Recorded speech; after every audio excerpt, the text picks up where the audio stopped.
Hey everybody, Trey here. Welcome back to another forecast discussion. We have a sneaky little severe weather setup today for parts of southern Oklahoma into north central and central Texas.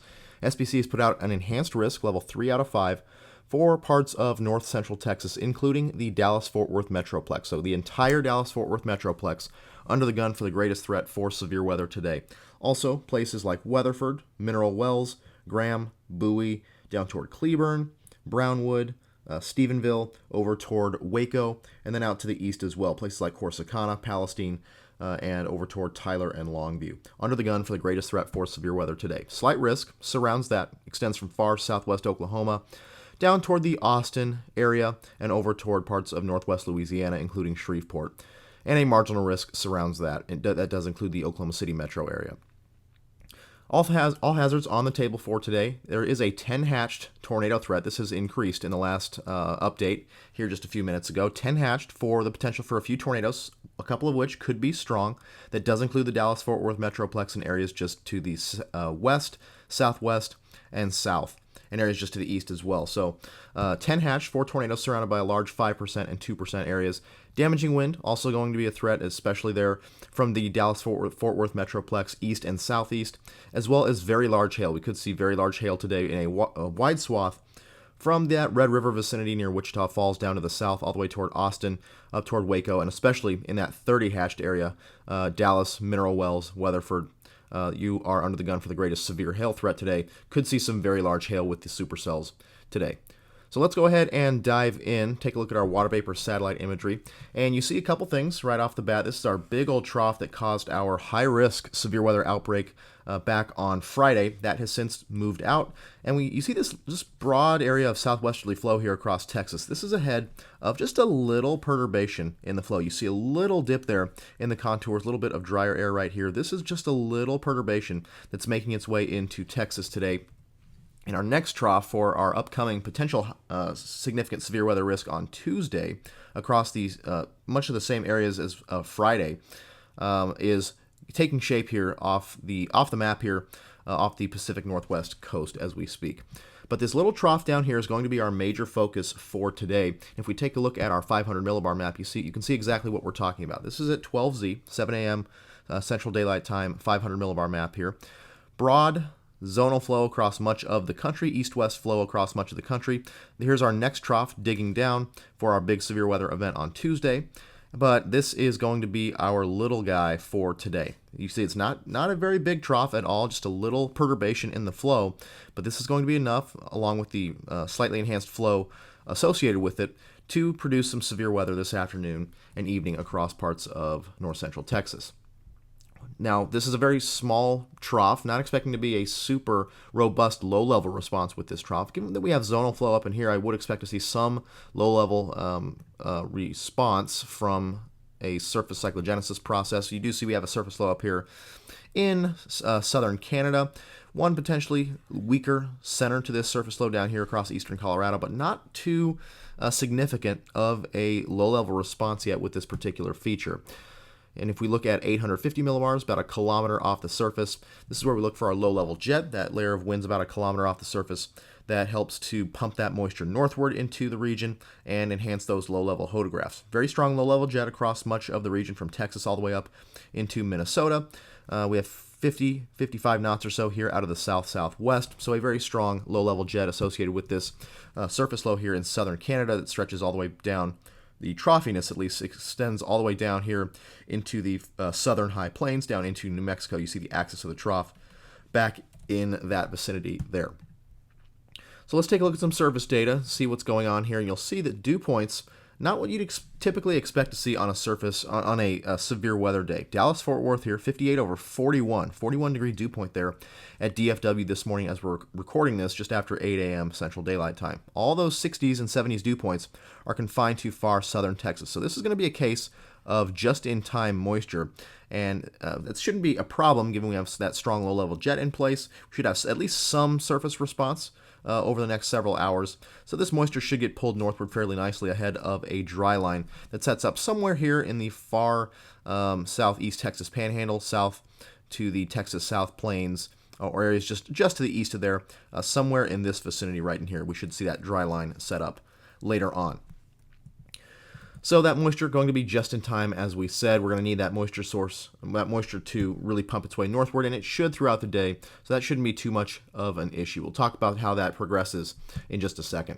Here are some soundings from the weather balloons this morning. This is at Fort Worth, and a couple things right off the bat: cooler temperatures and poor moisture here at the surface, 58 over 42. So once again, not a typical low-level thermodynamic setup, what you'd expect to see on a typical severe weather day, but that should change pretty significantly as we go into the next several hours. We already do have some pretty significant elevated instability. Our most unstable cape is above 1,500 joules per kilogram, so we have, using our most unstable parcel above this little inversion down here at the surface, we are seeing some elevated instability already. That should only continue to grow as this low-level inversion is going to erode throughout the day. Photographs already favorable for supercells.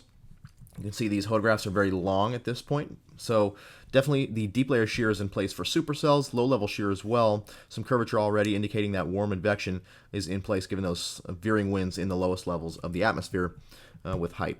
Now let's go down to our moisture source where that moisture is located. We'll take a sounding at Brownsville, Texas from this morning. And you see we do have stronger moisture here at the surface, 74 over 72 degree dew point there, but you'll notice that that moist layer does not extend that far into the atmosphere at all. It's very, very shallow. Beneath a pretty significant inversion or series of inversions here, just above the surface, some drier, warmer air in this layer between about 900 millibars to above 700 millibars there, where our elevated mixed layer exists. Our main elevated mixed layer, EML, is again that layer of warm, dry, well-mixed air that originates on the higher terrain of the desert southwest into western Mexico and gets transported eastward or northeastward across the target area and above that moist layer near the surface. That is in play at this point. We do have that EML there. You can see that layer aloft here, just above 700 millibars. That is our elevated mixed layer, and beneath that we do have some warmer, drier air working in above that main moist layer that's very, very shallow at the surface. So given that we have somewhat of a shallow moist layer, that could have some implications later on. I do think we will see some moistening as we go into the day today. That will help to erode this cap. We also should have some strong sunshine, visible satellite. Didn't show that originally. Let's go ahead and show that visible satellite now. And you'll see that we don't have that much cloud cover to deal with across Texas, at least, persistent cloud cover. Just some high cirrus clouds here at this point. Those should work their way out, and we should get some pretty significant heating here. So I do think these low-level thermodynamics will work themselves out, although this shallow moisture is a little bit of a concern, and that may lead to some drier air issues, some more evaporative cooling from downdrafts, etc., that may hamper the tornado threat just a little bit, although I do think we will work this out to some degree going into the afternoon. Okay, let's take a look at some model data here. You can see this is the 6Z NAM. The 12Z NAM is not quite in yet. Let me make sure it's not in yet. And yeah, so we'll use the 6Z NAM here for our purposes. This is valid at 12Z. You see it's initialized pretty well. That little feature there within the mainly zonal flow across the region. A little bit of enhanced flow around the base of that little shortwave trough, and that will move its way into Texas as we go into the afternoon, along with that belt of enhanced flow aloft. So very subtle little shortwave. We know what subtle forcing does. We've seen it the past couple of events, and I always preach it. That subtle forcing from whether it's a prefrontal trough or these little low amplitude shortwave features tend to be much better for discrete supercell formation. And as we know, discrete supercells are going to be associated with your more significant severe weather hazards, significant hail, and strong tornadoes. That's what we've got going on here, at least initially. This very low amplitude feature should keep the forcing at bay rather than one of these very strong, really deep digging troughs that we see often here in the springtime. So this trough moves in into the afternoon, very low amplitude as we said. Let's go down to 850 millibars, see how our low-level jet responds. So you see that plume of low-level jet that we talked about here, stretching all the way across up into the Great Lakes states. That is going to maintain itself and move off to the east a little bit as we go through the day today. And we'll be kind of at the tail end of this low-level jet feature down here in our target area. We do have maybe very muted low-level response with the southern portion of the risk area. Very slightly enhanced flow there right around the Dallas-Fort Worth area and just east. This is at 0Z, 7 p.m. Central Daylight Time. So maybe some enlargement to the low-level photographs given this maybe slightly stronger low-level jet going into the evening hours as those storms move off to the east. But initially, the low-level shear may be a little bit weaker as this low-level jet plume translates eastward, and we start to lose a little bit of that low-level shear going into the evening hours, into the late afternoon hours into the evening, at least on this run of the NAM. Okay, let's go down to the surface and see what's going on. Let me zoom into the Southern Plains sector. So here we go. You'll see we do have some surface low development given zonal flow aloft there in southeast Colorado this afternoon, with just this broad troughiness extending down to the south as well. So some surface pattern here, although we are somewhat removed from that surface low feature down here in our target area today. We're mostly going to have to rely on that dry line to get storms going. And speaking of the dry line, you'll see how just in time this moisture is here at 12Z, those 60s and 70s dew points sitting down here in south central and southern Texas. Those really creep their way up as that surface low in southeast Colorado starts to take shape and consolidate and deepen. That moisture will get pulled northward here, but you'll see it's just in time. This is at 1 p.m. Central Daylight Time. Those 60s dew points are still well down to the south. By 21Z, 4 p.m. Central Daylight Time, we finally get those 60s dew points into the region, and that's when we may see storm development here along the dry line, especially along this dry line bulge here. You see this little bulge in the dry line here. Dry line bulges tend to be favored locations for storm development as they can have a little bit greater convergence along them to force storms to go along that portion of the dry line. So we're going to have to watch that dry line bulge. I think that's where storms are going to fire, given the track of that shortwave trough aloft being kind of right in that region as well, right ahead of the dry line bulge. That's where storms should fire, mainly areas to the south and southwest of Wichita Falls here, toward Abilene, should be where the storms initially fire and move off eventually to the east, taking aim at the Dallas-Fort Worth Metroplex and that I-35 corridor there down to Waco. So that's at 4 p.m. This is at 0Z, 7 p.m. Central Daylight Time. That dry line bulge really tightens there, very tight gradient there along the dry line. And now we have ample moisture to work with here. So storms should maybe fire early on, probably mid-afternoon or so as that dry line takes shape. This is at 4 p.m., probably initiation right around 3 to 4 p.m. or so out here to the west. Just depends on how soon that moisture surges northward and that dry line tightens up. But then as those storms move to the east, we should see richer moisture make its way up as well. 60s and 70s dew points here in and around the Dallas-Fort Worth Metroplex and areas just south, so those 60s dew points reaching into Oklahoma as well. So storms moving off to the east will encounter a better low-level thermodynamic environment, especially moisture-wise, especially near the Dallas-Fort Worth Metroplex, and that's why our most significant threat is where it is today, kind of in that region here surrounding the DFW Metroplex. So let's take some soundings. We'll take some soundings initially here, one at 21Z, just ahead of that dry line bulge. And then we'll take one at 0Z as these storms move off to the east, away from the dry line. We'll take one right at Dallas-Fort Worth, just to make it easy. So this is our initial profiles here at 21Z, just ahead of that dry line bulge. You see moderate instability, 1,700 joules per kilogram of mixed layer CAPE, with a little bit of a low-level inversion hanging around. This shouldn't be too much of an issue, though. Decent mixing there going on in the low level, 75 over 63, that slight inverted V profile there. Still, those that temperature dew point spread not obscene at all by any means. So a thermodynamic environment favorable for supercells. We also have a deep layer shear, or a kinematic profile favorable for supercells as well. Deep layer shear, long hodographs favorable for supercells. A little bit of wonkiness here in the hodograph. You see a little bit of weirdness in those mid-level winds, some backing of the mid-level flow. You do see our low-level jet remains fairly weak, only about 20 to 25 knots here at 850 millibars. So these low-level hodographs, at least initially, are going to remain fairly muted.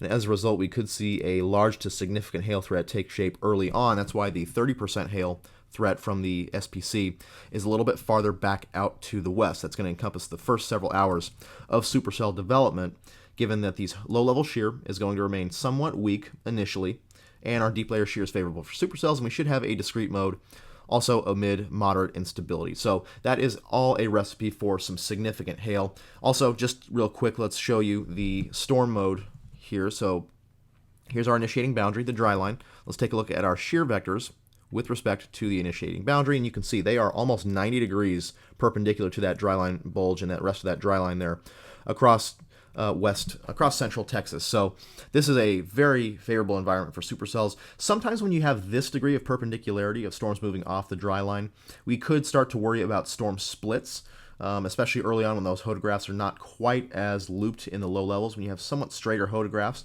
you tend to have storms splitting. And you'll get a storm to fire, and then it eventually splits into a left mover and a right mover. Those left movers tend to be favorable for large hail, and the right movers are going to be more favorable for tornadoes. But in this environment, at least early on, they could be favorable for large hail. But that might mean if we have a few storms here along the dry line that we could have some storm interactions. Whether they're favorable or unfavorable is hard to say at this point, but we could have some storm interaction issues from splitting storms given such perpendicularity of the shear vectors off the initiating boundary. So something we'll have to keep in mind. We could have some storm mergers to deal with. Could be constructive, could be destructive to the ongoing storms. We'll just have to wait and see. But the main idea is that we should have a large hail threat for a few hours after these storms initiate along the dry line out to the west, and then they'll move into an environment like this. You see that low-level thermodynamics, that little bit of capping goes away. Low-level lapse rates are a little bit weaker. Here, still adequate, but definitely the moist layer deepens quite a bit as we go into the early evening hours. Instability here a little bit weaker than I would expect, about 1,000 joules per kilogram of mixed layer CAPE. I do wonder, we'll take a look at a convective allowing model run here in a second, but a lot of the cams had shown an initial round of storms with the main supercells firing a little bit behind it.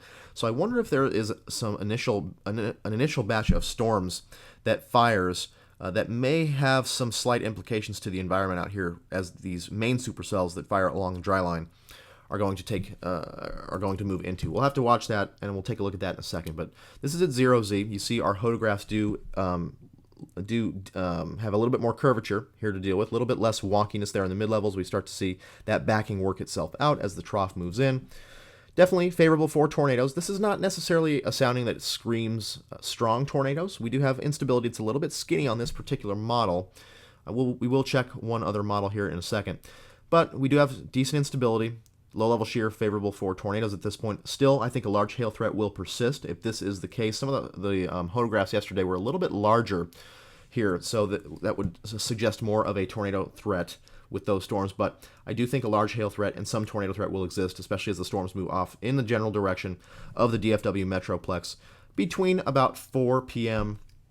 to 7, 8, 9 p.m. this evening. And then eventually we should see storms congeal into more of a line or clustered mode later on this evening. Let's take a sounding here just a little bit farther south, just to see the areas just farther south of DFW, see if there's any difference here.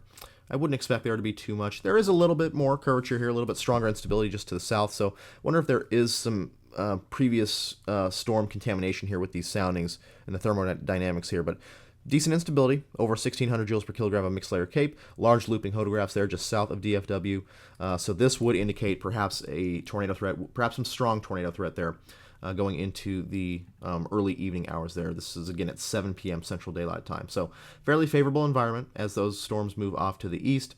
And let's take a look at a convective allowing model now. Unfortunately, our normal set of cams is not quite out yet, but we do have the 12Z HER that may give us a slight picture of what will go on with this environment. So the HER has, again, here you go, quite a bit of storm coverage here out ahead of the dry line. Dry line's back in here. But we do have quite a bit of storm coverage here out in the open warm sector, perhaps in that strong warm advection as that moisture makes its way northward out here across east central all the way to north central Texas, ahead of the main supercells firing here in the general vicinity of Wichita Falls and just south. So these initial storms may have a little bit of an influence on the environment. That might be why the NAM was showing a little bit less instability later on as the storms moved east toward the DFW Metroplex. So here is at 0Z. You do see some messier convection out here in front of these main supercells. So that is an interesting development. We'll have to watch that. The degree of open warm sector convection or warm advection storms is going to perhaps modulate at least slightly the environment out ahead of the dryline supercells that form. They're interesting what those are firing on. I'm not quite sure. I think they may just be a warm advection regime there. Let me take a look and see if we have any prefrontal troughs there. Maybe a little bit of something out ahead. See a little bit, some kinks here in the overall warm sector. That may be the warm front actually itself making its way northward. But it's a little hard to say at this point. There's our 700 millibar shortwave that is pretty coincident with the main 500 millibar shortwave. So I think these are just warm advection storms. That strong low-level flow transporting that warm, moist air northward can be strong enough to force storms sometimes, usually to the north of a frontal boundary. So this could be to the north of the warm front, maybe along or just south but we'll have to watch that for sure because the degree of convection out ahead of these main supercells along the dry line will perhaps modulate the environment out ahead of those storms. So anyway, the storms along the dryline fire, we do see some semi-discrete elements in here as well. Some discrete supercells, especially down here with southern extent ahead of that dryline bulge. And they move off in the general direction of the Dallas-Fort Worth Metroplex. This is at 5 p.m. Central Daylight Time, storms impacting the DFW Metroplex. And then we should see those dryline storms eventually move into the metro sometime around 0Z, 7 p.m. Central Daylight Time. I always like to subtract a couple hours from these convective allowing model runs, so perhaps as early as 5 p.m. or so. But more so once you're sitting down to dinner, getting home from work, storms should start impacting the DFW Metroplex. That may have some implications for the evening commute.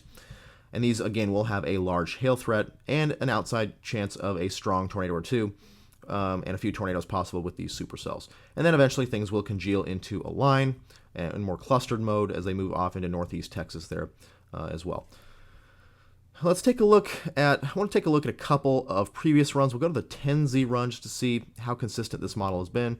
And so it does have a round of open warm sector storms out in here ahead of the main dryline storms, which is interesting. And the supercells, you'll see the supercells fire here with southern extent, definitely discrete supercells with a large hail threat, but then they'll move into this environment that the initial storms were in, which may be a little bit rain-cooled, a little bit more stable near the surface. So that may mitigate the tornado threat a little bit, but overall, I think a large hail threat. Large hail is going to be the main threat today. We'll just say that right off the bat. Large hail threat is going to be the main risk today. So everybody in the DFW Metroplex in this enhanced risk region needs to be on alert for large hail. Definitely, if you can put your car in the garage this afternoon and get your breakable valuables outside under some sort of cover, that would be ideal for today, as we could see some very large hail with these storms, as well as a tornado threat. So we need to be vigilant with that as well. So that's going to do it for this update, this forecast discussion. Again, we have an enhanced risk, level 3 out of 5 here. Let me zoom in for you. And enhanced risk, level 3 out of 5 here for parts of north central Texas. So places including the Dallas-Fort Worth Metroplex. Everybody in the DFW Metroplex under the greatest threat for severe storms today. Also places like Bowie, Decatur, Weatherford, Mineral Wells, down toward Brownwood, Waco, the I-35 corridor from Dallas to Waco, and then areas to the east a little bit as well. Tyler, Longview, Palestine, areas just south of the I-20 corridor there in northeast Texas. Under the greatest threat for severe storms today, slight risk, level 2 out of 5, extends down south to the Austin area. Abilene in that as well, Wichita Falls, over toward Lufkin and Shreveport for the level 2 out of 5 slight risk. Tornadoes are going to be a threat today, especially we could have a strong tornado or two, especially in that 10% hatched area.